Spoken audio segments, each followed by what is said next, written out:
This podcast is brought to you by Marcus Rodriguez. If you're looking to buy or sell your home in this competitive market and you're not too sure where to start, look no further than Merced's preferred realtor, Marcus Rodriguez. He'll make sure the process goes as easy as possible, and you can reach him at 209-554-1715. Go to his website, www.myagentmarcus.com, or email him at info@myagentmarcus.com. This podcast is brought to you by Thor. If you're in the Central Valley area and you're looking to get a tattoo, look no further than this dude right here. He's a versatile artist that specializes in black and gray realism.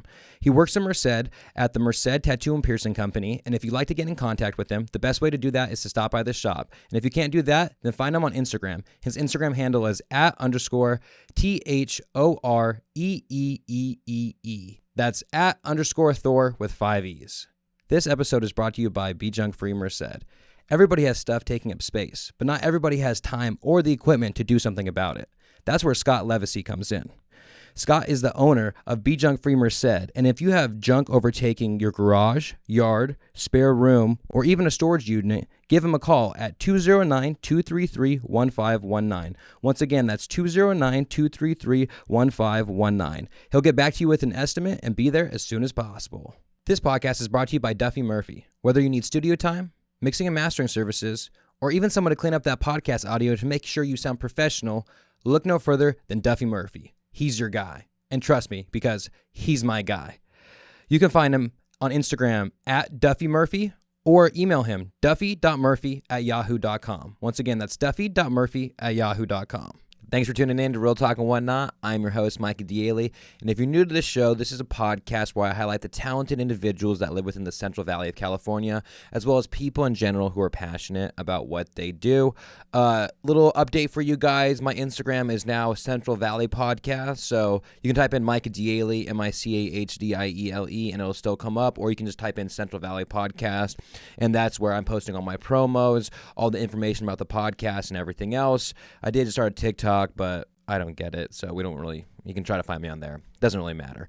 Anyway, so thank you guys for tuning into the show. I really appreciate it. Once again, I'm going to remind you guys to stay engaged with whatever platform you're using to watch the show on. So if you're watching on YouTube, make sure you're subscribed to my channel. Make sure that you're leaving thumbs up, you're commenting on the videos. If you're watching or listening to it on Spotify or Apple Podcasts, make sure you're leaving a review for it. Both of them have that capability, and that's pretty much all I can ask for you guys to do. If you guys have any recommendations on anyone to come on the show, reach out to me on Instagram, Central Valley Podcast, and I can get to that when I can after I get through all my work and everything else. And if you're interested in becoming a sponsor of the show, just reach out to me through Instagram, Central Valley Podcast, or email me, micahdaly@gmail.com, and I'll get back to you as soon as I can. And I really, really appreciate you guys out there listening, and I am forever, forever grateful to you guys. So thank you, listeners. I really, really appreciate it. Alrighty, let's just jump into today's episode. Today, I am joined by a very, very, very interesting dude. His name is Ken Yager, and Ken and I ran into each other at the Mariposa Climbing Museum. It recently opened up, and it is just a really, really cool museum. It's kind of tucked away right at the stop sign after right when you go through Mariposa, you hit the stop sign when you're about to keep on heading towards like Bryceburg area. If you turn right and then the first left in that little parking lot, there's a climbing museum up there. And Ken started climbing in 1971 when he was about 12 years old. And when he went to Yosemite for the first time and climbed, he just became infatuated with the area. And I cannot blame him at all, because it blows my mind when people have not been to Yosemite and they live in the Central Valley. You guys got to go to Yosemite. It's literally like one of the wonders of the world. It's such an amazing place. And like so many people, Ken was drawn there. And especially being into climbing, he was even more drawn there. And it's pretty funny. So Ken went there, I think, when he was 12. And after that, he just started climbing everything. And he would like go back to his home and climb like buildings, like as if he's like climbing a wall. He would scale buildings and stuff like that. And, so Ken ended up moving to Yosemite, and he moved to Yosemite and became a climbing guide. And Yosemite was a very, very different place in the 70s, 80s, and 90s compared to what we know it now. Like, all my life, Yosemite has been this pristine, very clean place, but it wasn't always like that. When Ken was a climbing guide, there was just shitty toilet paper everywhere, and there was just trash everywhere. And Ken just pretty much got tired of stepping on this toilet paper. So Ken thought, I know I got to do something about it. And in the podcast, it's pretty funny because he was like, I started this for completely selfish reasons. I just was tired of stepping on toilet paper. And so he ended up creating this thing called Yosemite Facelift. And if you don't know what Yosemite Facelift is, it's basically about a week or half a week every year that thousands of people come to Yosemite, and what they do is they help clean up the park. And that's what it's all about. It's just about coming together and cleaning up the park. And Ken just started with a few friends basically in the beginning, and now it's become this big thing is with so many sponsors and supporters, and it just overwhelmed with support. And it's just such a great thing to see.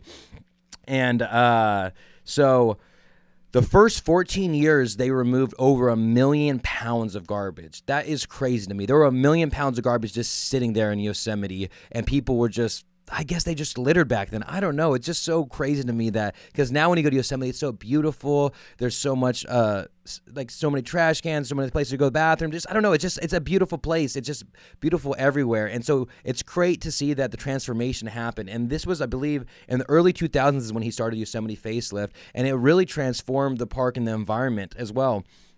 And it's just like such a cool thing. So if you guys are interested in being a part of the Yosemite Facelift, which Ken Yager started, this year's it's September 21st to the 25th, okay? And you can find a lot of information online. If you go to yosemitefacelift.com, you can find all the information right there. And like I said, it's this year, September 21st to the 25th. So make sure you guys get involved if you are interested in that. I really, really, really encourage it.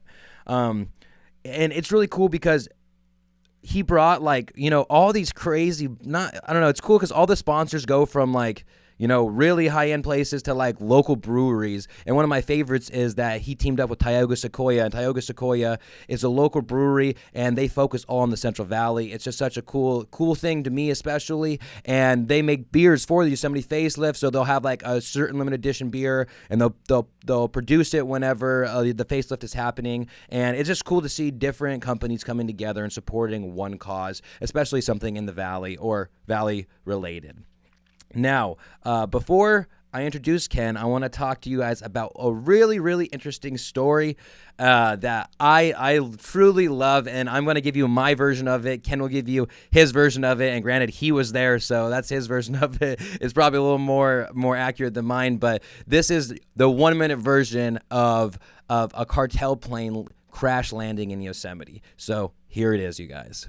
This is one of my favorite stories about Yosemite. So the year was 1976. There's a cartel plane leaving from Mexico headed to Reno, Nevada. On the way over the Sierra Nevadas, it ends up hitting a tree. Its wing comes off, and a mile later, it crash lands in Lower Merced Lake. Now, this plane is carrying 3.5 tons of marijuana, all in these little gunny sacks. People hiking in the backcountry that winter ended up finding the wing. They reported it, and ends up that the DEA was waiting for this plane in Reno. So as word slowly gets out, all these climbers and people who work there kind of like, well, let's go see if we can find any of this pot. In order to get there, you had to hike a total of 22 hours there and back. They were going through rivers chest high. The lake's freezing over, and what they see underneath is that there's all these gunny sacks full of weed that had floated to the top. People are breaking the ice. They're going through the ice that's almost frozen, and they're pulling them out. And then you gotta hike a full 12 hours back to wherever you came from, which is so wild to me. It's such a cool story that I feel like it doesn't get enough attention, and that's why I wanted to talk about it with you guys. Well, hope you guys liked that little bit. Like I said, Ken Yager is a very, very interesting dude. I made a fool of myself at the end of the podcast and called him Glenn. I was just shaking my head, but gosh, is Ken such a funny dude that he had a joke waiting for me instantly. And before the podcast starts, you guys, I want to invite everybody to the Butterfly Festival in Mariposa. It is April 23rd, and there's going to be a parade on that day. If you want to help spread the word, about the Yosemite Facelift and be in the parade, there is room for you guys to walk with Ken and his group in the Butterfly Festival parade. So if you guys want to do that, reach out to Yosemite Facelift, reach out to them in any way possible, and they can let you know how you can do it. Like I said, you guys, please, please, please go check out the Mariposa Climbing Museum. It is at the stop sign at the very end. Right when you're about to leave Mariposa, first right, then your first left, and there's a really cool climbing museum. All about Royal Robbins and the other founding people who founded climbing in the Yosemite area. It's such an interesting story, and I can't recommend it enough. Now, ladies and gentlemen, without any further introduction, please welcome Ken Yager.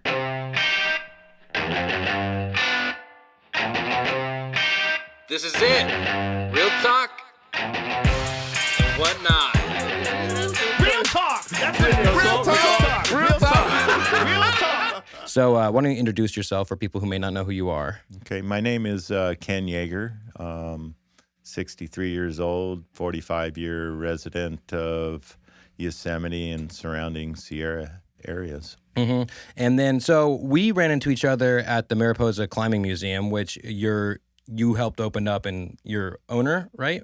Well, I'm not really an owner. I formed a nonprofit. Oh, okay, gotcha. But I have been collecting that stuff with the intention of building a climbing museum for 30 years now. So finally did it. And so you're big into climbing? I wouldn't say I'm not that great or anything, but I've been doing it for a long time. Yeah. So when did you start? I started in 1971, so I'm on year 51 of Really? climbing.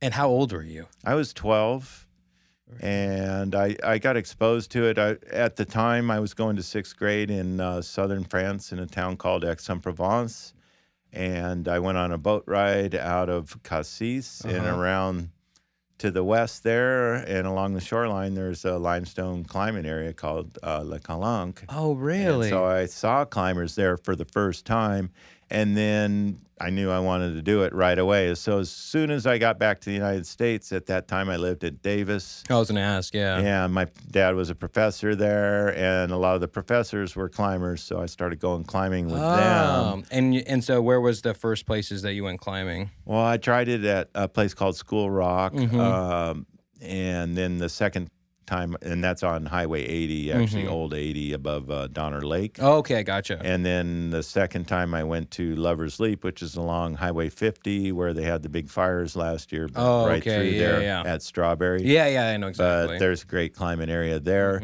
And I did most of my climbing those first few years at Lover's Leap. And then I realized the second time climbing at Lover's Leap that these guys didn't know any more than I did. Yeah. So I started leading with adults. Oh, okay. And so I was an equal partner from my third time on. I started leading. Oh, really? So that was, I guess, kind of unusual to think about now, especially with the equipment that we had. We used what was called a hip belay, which is wrapping the rope around around your waist, around right? your waist, basically. Dude. And then you hold on, hunker down. Yeah, because then if you drop, it just kind of tightens. And oh, well, it'll yank you right off your feet. Oh, man. And so it's kind of cool because it's pretty, climbing is a relatively new, not new, but I'm saying in the sense of like the sport of climbing is relatively new, right? Compared to like, because I'm saying since you started, all the progressions of the technology through climbing happened, right?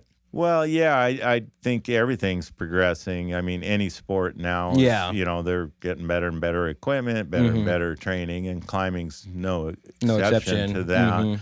I wouldn't say it's a new sport because I think ever since ancestral, man's been around that they want to get to a top of a peak to see. For one, it was for safety. I mean, if your tribe, you could see other people coming or attackers coming from miles around if you're up high. So I think naturally that mankind just likes to climb and is drawn or a to certain it. amount of them anyway. Yeah, exactly. And then so when did you end up going to Yosemite? Like what was your first time climbing there? My first time climbing in Yosemite, I'd already read about it, and I knew its importance historically as far as the American climbing scene and internationally as well.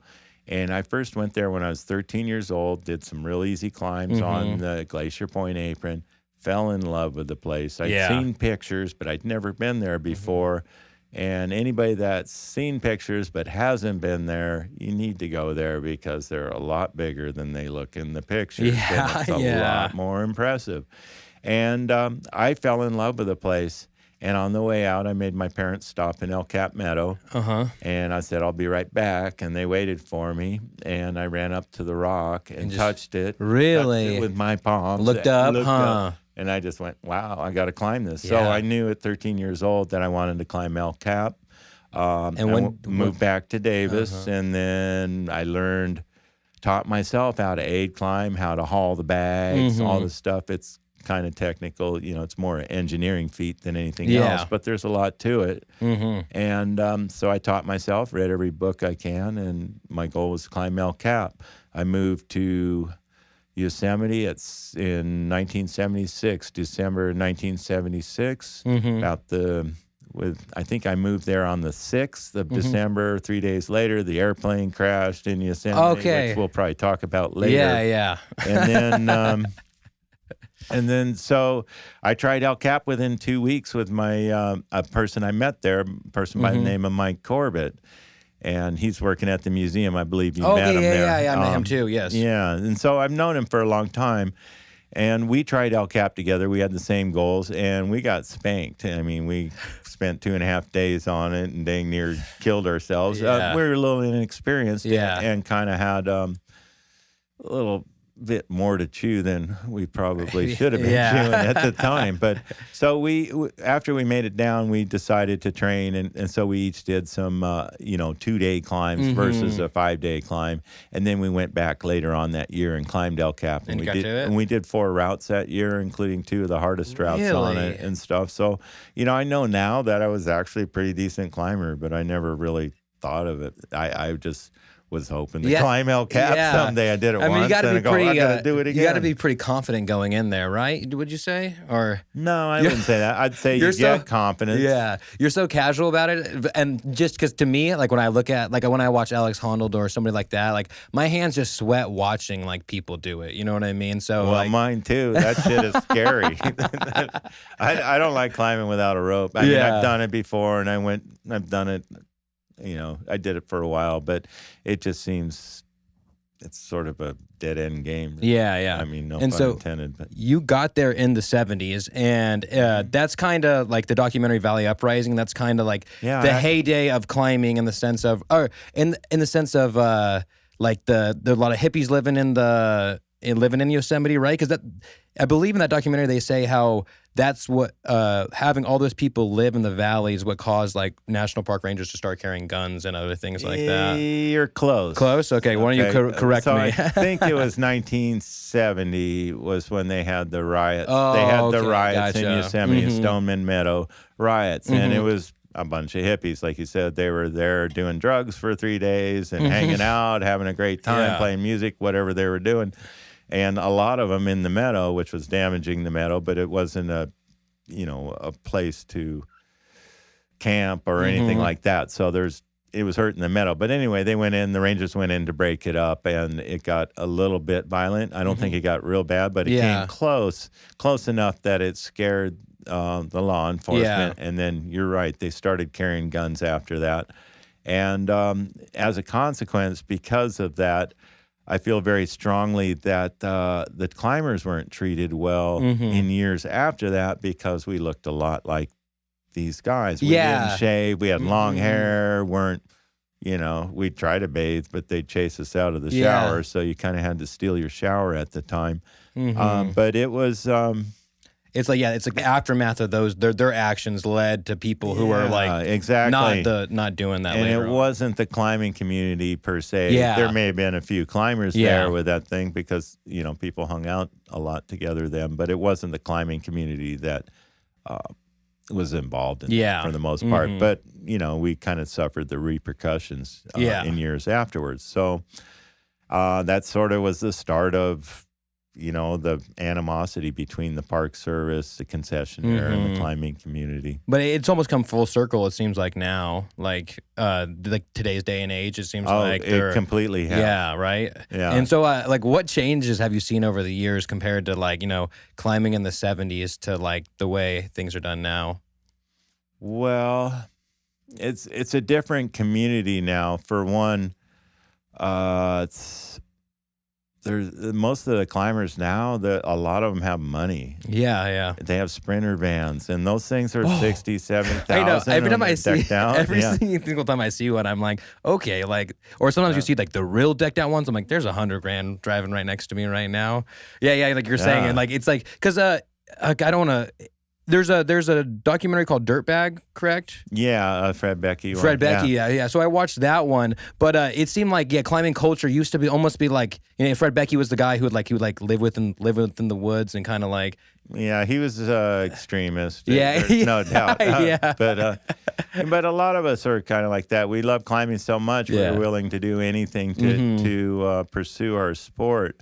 I didn't have a car or anything back then. That's the biggest deal. I lived in a cave for 2 years. Yeah, so I'm going to stop you there. You lived in a cave for 2 years. Kind of explain how that came to be. Well, it's because when I moved up there, there's time limits how long you can stay in a campground. So in the winter at that time, I could stay in Camp 4, the climbers camp.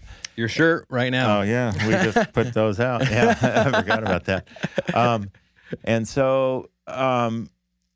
God, I forgot where I was going with this. Living in the cave. Oh, living in a cave. So, yeah, so I was living in Camp 4, and then springtime came, and suddenly you're only allowed to stay 2 weeks, maybe, or 4 weeks. I can't remember what the time limit. So I was there, and then suddenly you're kicked out, and you can't get a site anymore. And so I moved into a cave, and it was a lot easier anyway. And then...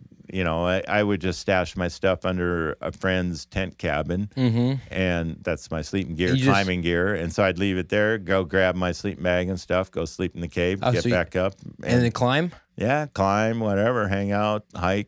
Dang. And so when you're in Yosemite those years, do you have a job? I worked a couple winters eventually because it snowed for like, I don't know, months straight. 77, 78, I...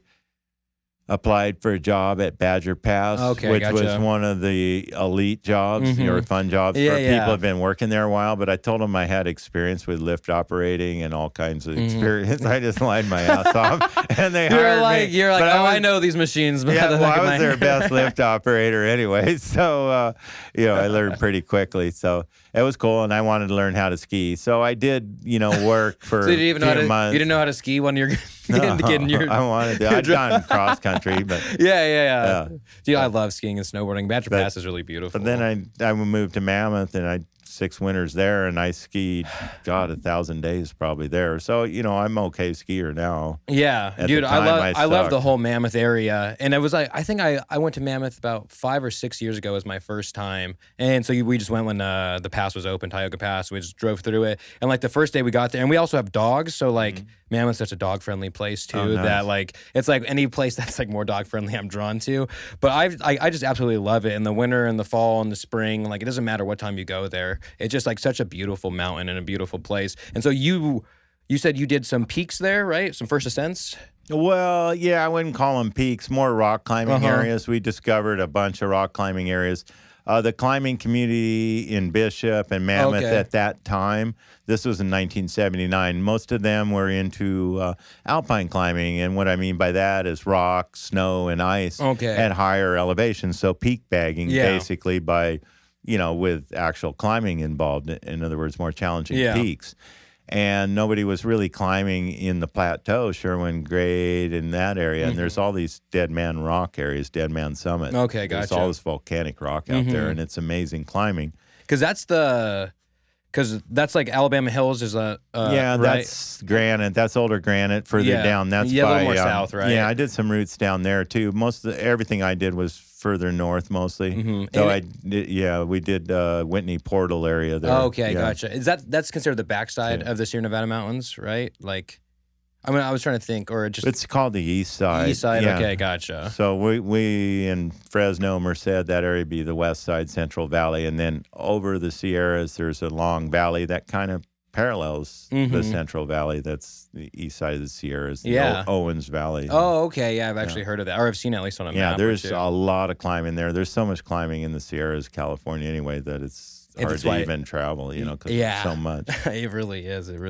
And then so you're hiking in the 70s, and you or we talked about when I ran into you that you ended up like running into Royal Robins, right?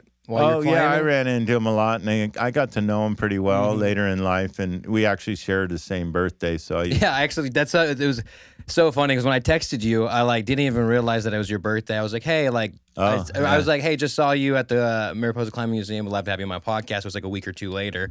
And then like I go online and because like I follow Royal Robbins because they send me like a whole bunch of gear and stuff. And then I saw that them post that. And then I was like, why does that seem familiar? And then I was like, Ken told me his birthday was the same exact day.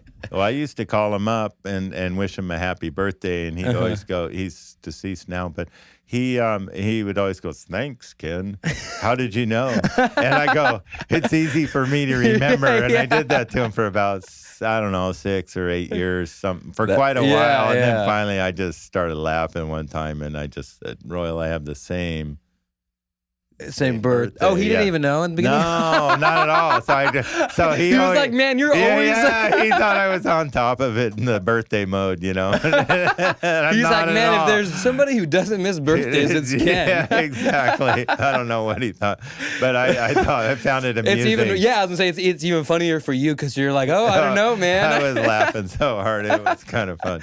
And when he found out, was he just? Oh like, yeah, hysterical? No, he thought it. Yeah, we chuckled too, but he was getting pretty old by then, and then. But then I've had his daughter calls me sometimes on my birthday. Oh, now, really? So that's kind of cool. No, that is really cool. And so you talked about how you've been collecting all this equipment or all this past climbing stuff for the museum. You said you started 30 years ago. Correct. So did you always kind of have this in mind, like that you wanted to open up something, or like you just wanted to collect it? You know what I mean? No, more what happened was my friend Mike Corbett, who I was climbing El Cap, both of us, had been climbing for a while and, established climbers, but we had some older gear, as part of our rack, which is our, hunk of equipment, I guess, for a lack of a better term. But on our rack, we had a lot of older equipment, and we kind of pooled it together to show kind of the evolution of the climbing gear, not all of it, but a good part of it. And the idea was to get equipment out there and do a little climbing museum. And then what happened was John Salathe, a prominent Yosemite climber, grandfather of big wall climbing, multi-day climbing, he passed away, and our climbing magazines didn't even know it. Nobody wrote about him, and I was embarrassed. And so I contacted a writer friend, bought a video camera. When was this? This would have been in 92. Okay, gotcha. And so he died then, and it was quite a few months later, and so I went with a writer and a video camera and went and interviewed all these people that climbed with John Salathe. Really? And during those visits in the Bay Area, a lot of them live in the Bay Area in Berkeley Hills, Kensington area. Yeah. And we went down there multiple times and to get these interviews, and so we could write the article. So we wrote the obituary, but at the same time, these people, we told them what we were trying to do, build a climbing museum. They went into their basements, into their garages, closets, and they pulled out all this old gear and just gave it to us like they were waiting for us to come along, right? And so I've been working on this for 30 years while raising kids, while working, while doing everything. You seem like else. a busy man. And I donated my time, and I probably spent $250,000, $300,000 of my own money on this project. But I feel very strongly that climbing gave me a direction when I was younger and kept me out of trouble. And it's my way to give back to it. I just happened to be in that position because of what I did. They gave me that stuff, and there was so much hope and thankfulness in their eyes that I can't sleep without trying to make it happen. Something about it, they kind of cursed me a little bit. Carrying on the legacy, kind of. I mean, they're not even your legacy. I'm saying like the legacy of the past climbers, I guess. Well, I think until I came along, they weren't sure that anybody else felt it was important, but they felt it was important enough, and it was. And it's huge. And so that was kind of the basis of the collection, and I pretty much collected everything that was really historical, any big stuff of every decade of climbing in Yosemite. So it's I can get anything now because everybody wants it with that stuff. And so it just sort of happened. It's not like I set out to do that. Yeah, with this grand plan, it just slowly over the years. I did one thing and then suddenly got sucked into it. I don't want to let these people down because they're dead now and they don't have any other person to trust. And they trusted me, so I feel like I got I got to complete it. So, yeah. Well, dude, the museum's awesome. I really enjoyed it when me and my wife Lindsay went up there. It was just like really cool, and I like the like. It's almost like an order, right? Like you can kind of you have like the things, timeline. the timeline, yeah. So you can almost see, like you're saying, the evolution of climbing as you go. And it's like, people used to climb, and then you have pictures, and it's like people are climbing in like these type of shoes, and then it's like 20 years later, people are climbing in these type of shoes, and it's just like a really cool progression that you see from it. And then it was just so interesting to me because when I got hooked or teamed up with Royal Robbins, it was just like I had seen like multiple climbing documentaries, but I hadn't really took time and like sat and read, and it was just interesting because it was like I'm a lot better hands-on, and it was almost like you're reading something and then you just get to see like what they're talking about through the different things, and it was just really cool. And like one of my favorite things, or one of my favorite stories ever, is the plane crashing in Yosemite. And I don't know, I think it's just like one of the stories that's like not told that much, and the only time I ever heard of that was on Valley Uprising. Right. I get into it a little in there. There's a couple of inaccuracies in the movie gotcha. as far as which lake it crashed in, and might be something else too, but it's pretty close. So why don't you explain for people who don't know about what happened when this plane crashed in Yosemite? Well, basically what happened, it was, I think, 3 days after I moved up to Yosemite, a plane crashed in the timing, hike. Huh? Yeah, but we didn't know about it at the time. Nobody knew about it. Apparently, they were waiting for it in Reno. The DEA was waiting for it, so they were already suspected drug plane. Yeah. And apparently had, I think, around 3.5 tons of pot in it. I forget what kind of airplane it was, but it hit a tree flying low over the Sierras during bad weather, knocked a wing off, and it crashed about 1.5 miles later in a lake called Lower Merced Pass Lake, which is below Clark Range in that area. It's way up there. And so it was sitting there for a little while, and then some people were in the backcountry that went and found the wing and put the number, reported the number, and they go, oh, that's the plane we were looking for. So they searched for it, they found it, and by now it's in the middle of the winter. It's like January, and this was 1977 now, January, and they gathered the spoils and what they could off the bank, but the lake was freezing and the rest of it was in the lake. So they decided to wait till the spring. Well, and then what happened was word got out. And so a lot of the climbing community, other people and employees and stuff started going up there and digging through the ice and finding bales. And so... Oh, really? So they all like floated out? Yeah, they were all floating in the lake. They were in a gunny sack. It's like, the one I found was, I think, 26 kilos. And, really? A gunny sack sewed to the top, chest height, huge. I mean, and it's soaking wet. And do you guys climb up, or it's wintertime? Did you hike up? We hiked in, but I mean, I waded through rivers that were waist deep. I was going to ask. Yeah, because it was cold. Yeah. I only had tennis shoes. I didn't bring any food. I had a down jacket and a sleeping bag and a pack. That's all. Oh, man. And I went in and out in 22 hours. Was just you? By yourself you did this? No, I went with a couple buddies. 2 other buddies, and I met one in there that was on his way out, and he walked back in with us. And they kind of showed you. 4 of us walked out. Yeah, he just hung out with us and stuff. But I found a bale. I had to move quickly because my parents were visiting, and so I needed to be back by the morning. I just told them I was on an overnight climb, so...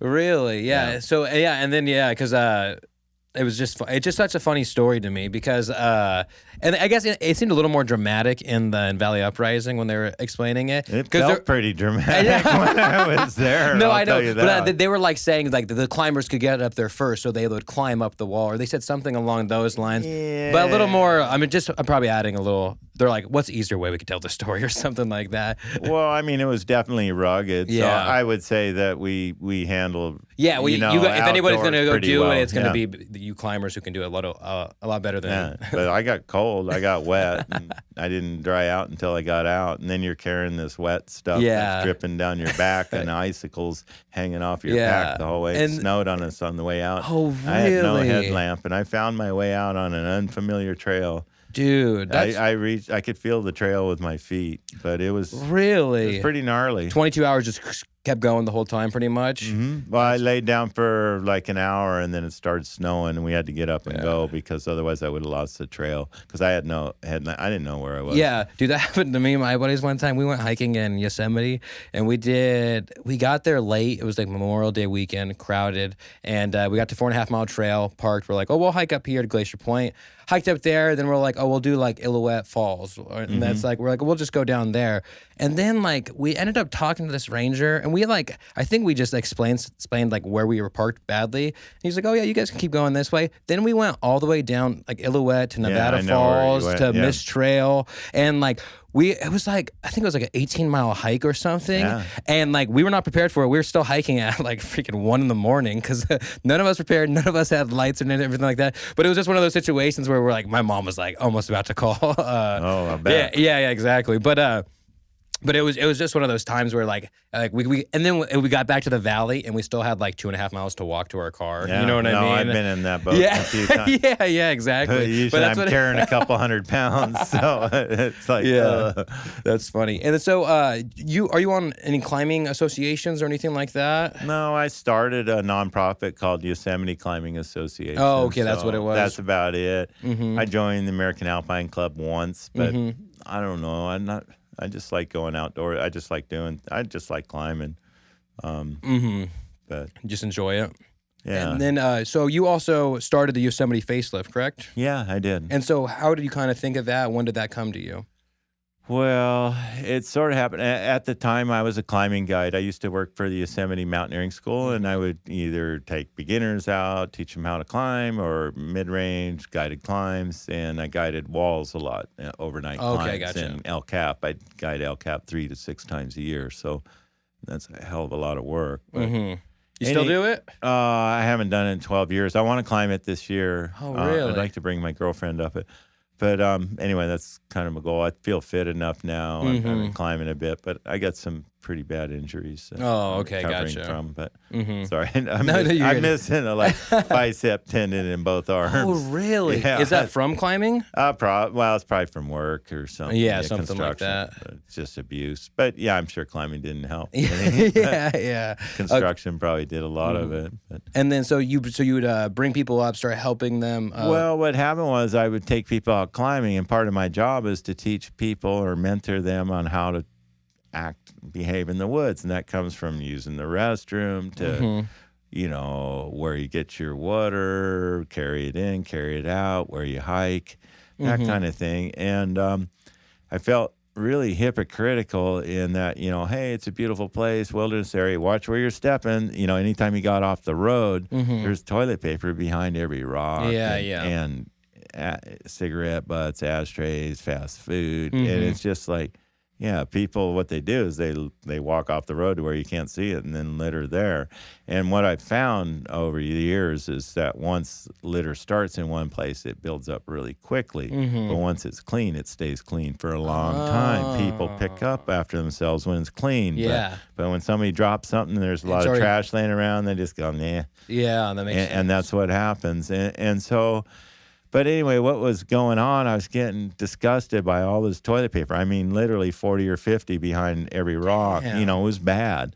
And so... what around what time was this? This would have been... Actually, it was probably around August of... 18 years ago, so 2004. Okay, gotcha. August 2004. So this will be year 19. And so, I was angry for a while, like a couple of years. And finally I go, you know what? I could turn it around and maybe just organize something. We'll all go out and I won't bring my climbing gear. I'll just go out with bags and clean all this crap up. And then I don't have to worry about it for a year and I'll feel good about it and it'll make me feel better. So I decided to do that. And I gathered up a bunch of supplies and I went to Camp 4, the climbers camp. Yeah. This one. Anyway. And then... So I went with litter sticks and bags and told everybody I want to, just do a big cleanup. So we cleaned up about, I don't know, maybe 40 truckloads, old mattresses, tons of crap. There's trash everywhere in Yosemite at the time. Yeah, that's crazy because, since I was I was born in 93, but like since I went to Yosemite, it was like, 2010 and on, you know what I mean? And it's always been a super clean place. Like every time I go, it's like, it there's didn't no start trash. that way. Yeah. And so it's crazy to hear us. that, like, so you would just see all this trash everywhere. So you said you took a whole bunch of stuff out that first time? Well, yeah, we did. And we had a good time. We did it for 3 days. It was about 100 people a day, 120. So we got a lot of stuff. And everybody had so much fun that I go, I got to do this again next year. So the next year I made it a 5-day because there was people that were working, couldn't participate. Yeah. And so I made a longer event, which it's always been, but it's a lot of work. It's so much work. I'm so exhausted when it's done. But it's been a really fun event. And over the years, every year we were getting more and more stuff, and then the numbers started going down. And now we get about 13,000, 16,000 pounds a year of micro trash, mostly cans, bottles, just and little stuff. Small things, basically. Mostly, yeah. And then, but before that, we were finding lots of construction trash, asphalt, concrete everywhere, wood, plywood pieces, mini bikes, you name it, stuff in the river, picnic tables in the river. So we've been pulling this stuff out and cleaning up.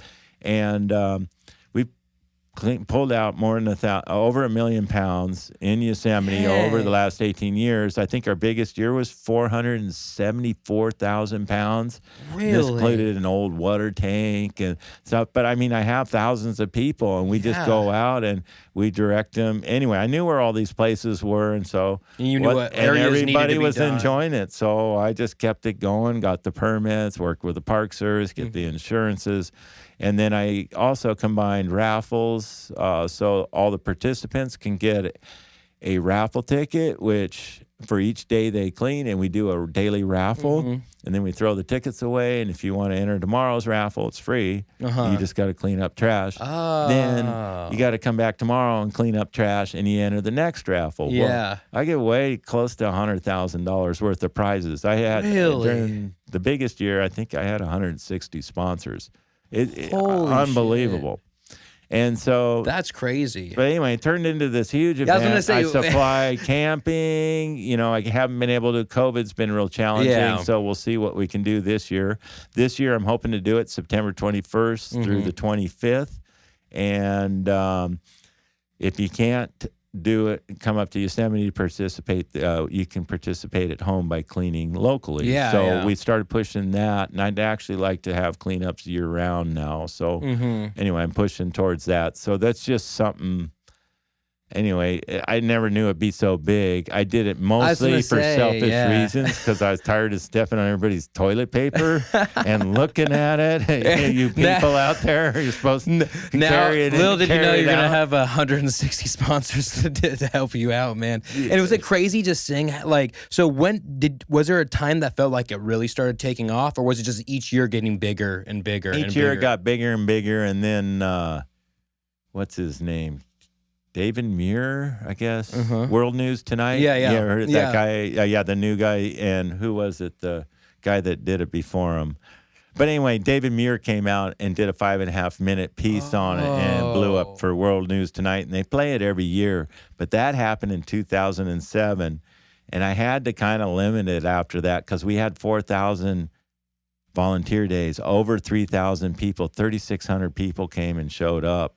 And it was too much. Yeah, wait, it got too, it was getting too big. So I've kind of just limited it now. But that's another reason to kind of do it year round. And I've done other events. It's almost like, hey, we did this to get it back to what it is now. And like, there doesn't need to be a specific date that we go clean up the world, you guys. We still do it because we have evening programs. It's not only it's hard to describe, but it's like a party, but it's not. It's like a collective bunch of people that are enjoying taking care of their national park, which we always hear that they belong to us, but it doesn't feel like it when you go to visit. But it does when you go and work with the Park Service and you're cleaning up alongside them and making the park better, then it feels like it's your park. And so people really enjoy it. It's a week-long event, and there's people that met there years ago, became friends, and they only hang out together during the facelift. And so they come up and hang out every year. And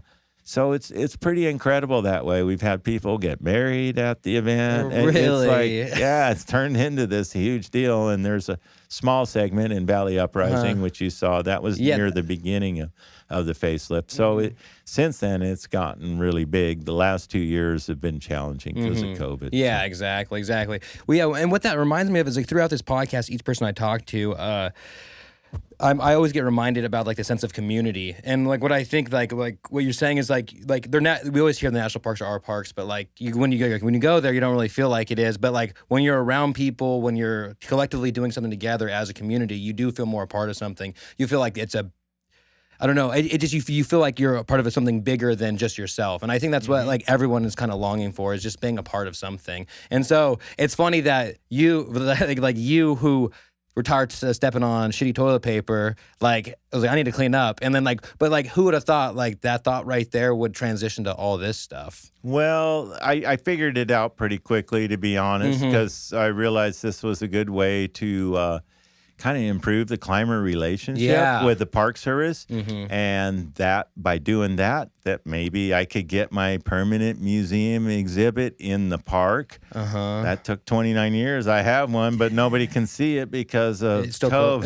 It's still not open. Because didn't you? I think you talked about that when I went up there, and it opened like in 2020 or something like that, right? And you're like, well, it never really opened. Yeah, you're like, so I'm still waiting for my grand opening on that one too. It was $250,000 too, so I'd love to have that money and do something in Mariposa with it. But so since then, I built the Mariposa facility, and we're open 5 days a week now, Wednesday through Sunday, 10 to 4, and then I'm hoping to open 7 days a week. And it's all nonprofit, volunteer. Yeah, we're all nonprofit. We can take donations, whatever. I'm trying to set up retail. And you have any merch or anything like that? We have some T-shirts, older ones from Facelift, but we're setting that up. Looking for docents, too. If anybody wants to learn about climbing, does a little climbing, they don't have to climb, but they want to help us out. We got be work involved to in the do. community of it. Yeah, I want to make it a friendly place, and everybody's welcome there. We have free Wi-Fi, and I'm digging and making this outdoor area behind our museum, and I got the building next door too. So we got a pretty big area now. Oh, okay. And I'm fixing up the outdoor area, so I want people to Just stop come hang in, out a little bit. whatever. Check your emails if you want. Have a beer. Eat your lunch. Yeah, drink some coffee. Stop in and find your climbing partner or meet a friend there before you go to the park. I'm trying to work it out to where I can give the wilderness permits for the climbers. That'd be good. Not for the regular hikers, For the but for the climbers. climbing community, so that they can get it on the way into the park not have to deal with it in the park. So I'm working on that. And eventually I want to have right now I'm making a small climbing center, but I want to make a bigger one once we raise enough money to where we have overflow camping, climbing gym, the whole bit. So that's really cool. And then, so when you're when you're climbing, I'm trying to think because you've been climbing for such a long time. So did you see or hear about like the young climbers coming up? Like, did you like see Alex Honnold like when he was like kind of younger? You know what I mean? Or Tommy Caldwell or any of those people? Well, I've known Tommy for quite a while. He's, in fact, on my board for my nonprofit. Oh, so really? He's a board member. And I have Emily Harrington's dude. Beth Rodden's another one. She's on our board, too. And Beth, I actually, since I grew up in Davis, she did, too. And I went to the Rocknasium, the local gym that she climbed at. And I made some wooden holds for those guys, but I remember seeing her climbing. God, I don't know. She was pretty young, though, like 14 years old, 13, 14. I'm not even sure what age, but it was quite a while ago. And I was like, whoa, she's a good climber. You could tell. Yeah. I mean, and that was Beth Rodden. And then she went on to, be with Tommy for a while and do a bunch of routes. And now she lives in Yosemite. And was that, is she in the Dawnwall? Yeah, she is. Oh, okay. Yeah, because that documentary is wild. I like Dawnwall almost better in a lot of ways. It's got a better, kind of more personable story. Yeah. There's more characters in it and more, and the whole Kyrgyzstan thing is horrendous. Yeah. But anyway, and anybody hasn't seen that movie, they should. Dawnwall it's a good movie for sure. Yeah. And then so you said you were involved with helping do the Valley Uprising, right? Yeah. And so what parts did you help them out with? Well, I helped them with the content. I worked with them probably 6 years, I guess, when they started That's the how movie. long it took? Yeah, well, I had all the artifacts. I had the pictures or access to them, and I also knew the players. So, I mean, they're all from Colorado, so they know a bit about,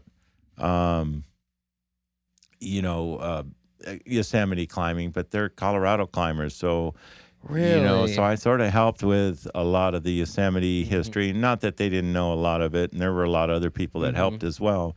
But they'd stay at my house. We'd do the filming, the interviews. So I did a little interview segment in there, and they used my voice quite a bit. And then I'm at the end too. You're at the end for talking. Is that when they're Yeah, talking? but I'm in the middle of it too. Oh, You don't know. really? I think I'm clean shaven. Because we rewatched it after we saw you in Mariposa. We're like, oh, let's rewatch Valley Uprising, and we saw you at the end for sure. We're like, okay, that's for sure him. And then we kept on like we're like, is that him? Is that him? Is No, that him? I'm the part, or I talk about how a lot of the Rangers didn't like us, and in particular because, they had to work and we were up here and didn't have to, but also because we were rather fit. So we had the girlfriends, and that kind of pissed a lot of them off, I think. And so were there places in the 70s, like, so 70s Yosemite, like what was that like, kind of? Like what, like the culture of it, you know what I mean?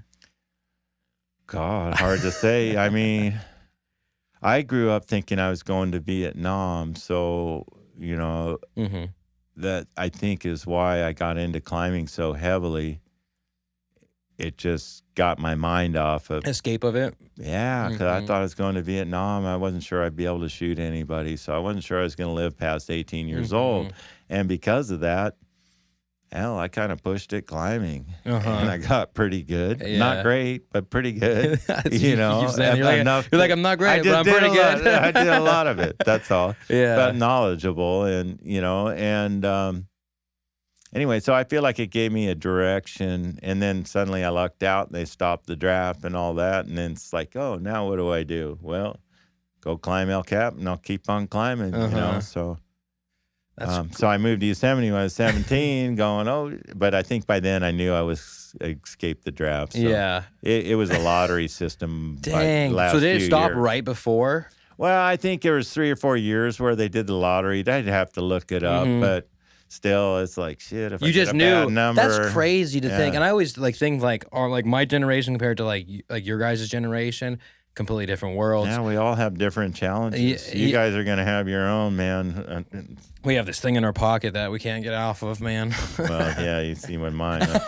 You're like, I got one of those I got too, man. 5 phone calls since we started talking. So. I know. I was looking down. I saw you looking down, and then so you linked up with Tioga Sequoia, and they helped you put do some beers for Facelift, or what did you guys do? Yeah, I used to work with New Belgian Brewing, and then that's Blue Moon, right? Yeah, and then they were building a new brewery, and so they were a little short on money, and then they couldn't. Anyway, they dropped out one year as a sponsor, so.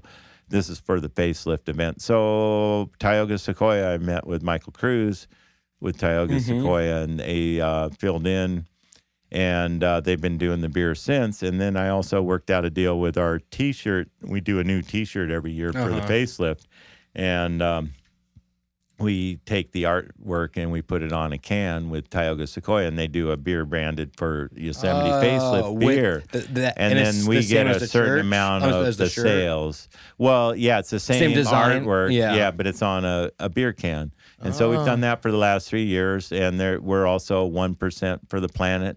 Nonprofit. So anyway, so that's one of our 1% for the Planet partners. And so basically every 50 cents that they sell out of a can goes to us and of the Yosemite Facelift branded really beer. cool. So it's a way for them to help support what we do as an organization and 1% for the Planet. And it allows us, we get a lot of those, and we can keep doing this stuff. But that's really cool. So that was just something that I'd wanted to do for years, and I tried to work it out with New Belgium. It just never worked out. But the Tioga Sequoia was the idea, and then it's worked out really well. So for us. when did you guys link up? When was that? I'd say it's probably about 4 years ago. Okay. 4 or 5. And have they always had like their Half Dome beer and other stuff like that prior to that? Yeah, Or they were always Yosemite Yeah, I oriented. was gonna say, yeah, because and that's like when I first started singing was just in Yosemite, and then you could tell like now it's growing. You know what I I think mean? they have a Firefall. They have Firefall, El Capitan. I don't even drink anymore. It's pretty funny. I used to love beer and drink beer, but I don't anymore. And now I got a beer sponsor. But it's hilarious. Yeah, That's a good thing. You're appealing to all the different crowds, so that works that way. Yeah, no, people like it, and I get it. And it's just anyway, it doesn't do anything for me anymore. But also, I had a non-alcoholic. Athletic Brewing was one of our sponsors. Really? They weren't last year, but the year before they were. So. I'll try to get that. And we had Subaru as a sponsor, but we kind of got dropped by that. Anyway, everybody's kind of changing. Everyone's kind of figuring things out since the pandemic and everything. Yeah, everybody's figuring. Yeah, repositioning. Did the pandemic allow you to focus on putting together the climbing museum, or did that happen afterwards? No, I mean, it was going the whole time. It actually demotivated me because it's like, shit, I can't even show it to anybody. Yeah, I guess. Yeah, so, that makes sense. I constantly worked on it, but I also did stuff. I mean, I was homeless for 7 months because I had to evict somebody out of my house. So it was a little hard to work on it. Yeah, anyway, just a lot of moving parts, a lot going on. So I just had a lot going on. No, I gotcha. But also during COVID, it's like this place, you saw it. It's kind of a little bit small. I mean, we got air, purifiers and all of that stuff and a good system, and we can open the doors, but it's small. So, during COVID, I didn't want to fill it up with a lot of people. Yeah, exactly. And because that's what you were kind of talking about when we were I didn't want to get anybody sick. I don't want to get sick myself either. So, I mean, I'm boosted and all that stuff, but I can still get sick. So, yeah, that's true. And so I'm trying to think. I don't know. That was all my questions, but no, but I don't know. I just am so fascinated with climbing and like the evolution of it. And it's funny because it's like I don't climb at all. Like you got to try it. Yeah, you might like it. Yeah, and I guess I'm just like for some reason I think like I guess if I go with somebody who knows what they're doing, you know what I mean? Like hiking. Yeah. You like hiking atop a Half Dome? Yeah, exactly. I've been on Half Dome, Clouds Rest, Lost Coast Trail. I've done like a whole bunch of things. Like, and I love backpacking. Like, absolutely love backpacking. Probably like it. The thing I found, I taught a lot of people how to climb, and especially if they hadn't gone before, I'd take a lot of time and explain the systems until they understood what was going on. And if you can understand what's going on, you're going to feel a lot safer. Yeah, that makes a lot of sense. Instead of, hey, just do what I do. You'll follow my lead. You're like, what? Yeah. Well, I've seen it so many times where, guys take their girlfriends out climbing and they put them on something too hard and they'll never climb with them again. You could tell, well, there went that relationship. But, so there's, anyway. You do any indoor climbing too? Yeah, I do, just to stay in shape. And I used to actually make all my own holds, and that's why I was at Rocknasium where I saw Beth, because I made them out of black walnut, and they're really nice climbing holds. Yeah, I'd hand carve them. And so what's a hold exactly again? Well, the hand holds that you bolt on the indoor climbing. Oh, okay, gotcha. Lack of a better term, the grips. But But of course, the climbers would laugh at that, but we wouldn't call it that. But they're called holds. For you, the folks who don't know. But anyway, I'd make them, and I had my own climbing gym starting in 1985, 86. So I was one of the first people to have an indoor gym. Yeah, I was gonna say because it's like now they're getting to like a lot of popularity. But at that time, it was just starting to take off. There was one gym, Peter Mayfield had a gym called City Rock down in Emeryville. That was the only climbing gym I knew about at the time. It was before Mission Cliffs or any of the other ones. But I had my own holds. I had a garage, and I put holds on overhanging walls all the way around, climb up the roof. Yeah. And I had mattresses in there, and people come down. We'd climb on it almost every day. And when was that? 1986.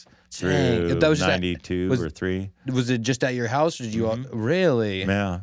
That's cool. That's wild. Yeah. So I like working with wood and do a lot of construction. So I had tools and stuff, and I had all this black walnut wood, and I made some holds in it. Because walnut's like one of the hardest type of woods, isn't it? or something like that? It's not necessarily hard. What I found with it, if you use like a 60 grit on it, that it's really featured as grippy, and they don't polish like the plastic holds. So I have holds that are 30 years old now, and they're still good. Really? Yeah, it's amazing how long they hold up. And most people don't really realize, but they're time consuming to make, so it's not worth making them I was gonna to say, sell. Yeah, but just for yourself, or like when you were doing it for your own. I gave some or sold some to Lynn Hill and some other people. They're really the best holds around. I have a trash can full of them still, so I just got to build a new wall. That's cool. That's really cool. Well, hey, Glenn, I want to thank you for being here. I really, really appreciate. Oh, what? Ken? Oh my God! I'm so. Why did I say Glenn? I don't know. I'm so sorry. No worries. Ken, well, embarrassed myself at the end of this, but I really appreciate you being here. Oh, your pleasure. My pleasure, Michael. No, course. I'm just teasing. Hey, that was perfect. That was perfect, man. Well, hey, thank you so much. Thank you. I really, really appreciate you being here. Yeah, I hope you can use it. And Oh, yeah, for sure we'll be able fun. to use it.